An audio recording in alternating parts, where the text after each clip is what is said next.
प्रबल ग्रीष्म प्रभाव में रक्त भंडार में रक्त अभाव परिलक्षित होता बेले रक्तदान जीवनदान नारा दे भद्रक ब्लॉक कोड़ागंभीर अंचल बहु पुरातन सामाजिक संगठन संभव फाउंडेशन एवं संवाद आम ओडिशा पक्षर आंचलिक सहयोग संस्कृत महाविद्यालय पल्लीठारे एक रक्तदान शिविर अनुष्ठित हो जाइछि। संगठनर सभापति रघुराम जेना तत्वावधान तथा संवादर प्रतिनिधि तपन पंडा सहयोग आयोजित यह शिविर में आखपाख अंचल युवक युवती मैंने आसी रक्तदान करथिया बेले संगठनर कार्यकर्ता माने रक्तदान करथिले।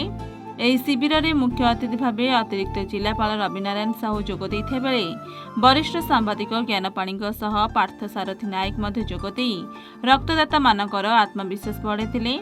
ଏଭଳି ଏକ ମହନୀୟ କାର୍ଯ୍ୟକ୍ରମକୁ ସଂଗଠନର ସମସ୍ତ ସଦସ୍ୟ ଓ ରକ୍ତ ଭଣ୍ଡାରର କାର୍ଯ୍ୟକର୍ତ୍ତାମାନେ ସୁଚାରୁ ରୂପେ ସଫଳ କରାଇଥିଲେ।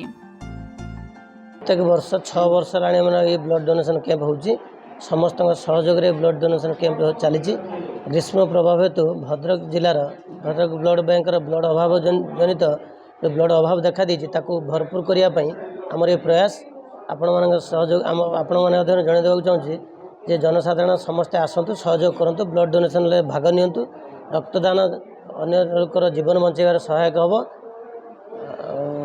ब्लड डोनेशन आम प्रत्येक वर्ष करने चेष्टा कर समस्त अनुरोध रखा समस्ते एमती ब्लड डोनेशन करूँ एवं अन्यर जीवन बचातु। वर्तमान भद्रक जिला रक्त भंडार ग्रीष्म प्रभाव हेतु रक्तर अभाव देखा देछि से दृष्टि रखी संभव फाउंडेशन आज एक रक्तदान शिविर करछि। रक्तदान शिविर में अनेक छात्र एवं छात्री एवं युवक युवती मानू नहीं एक रक्तदान शिविर आयोजन करा जायछि। संभव फाउंडेशन दीर्घ 6 वर्ष है लोक मानकर सेवा जोगे आसुछि।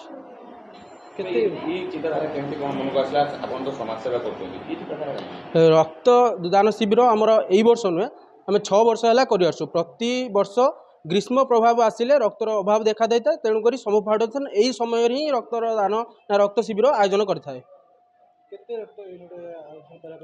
आम पूर्व थर 61 यूनिट करूँ यही वर्ष आशा करूँ ताठू अधिक करने मुझे कहि समस्त रक्तर आवश्यक अच्छे। तेणुक जो मैंने रक्तर दान करूना मुझे पाखे रिक्वेस्ट करमी से रक्तदान करूँ और अन्य मानर जीवन बचातु। भद्रकरू सुब्रकांत राउतरायଙ୍କ रिपोर्ट एन ओडिशा।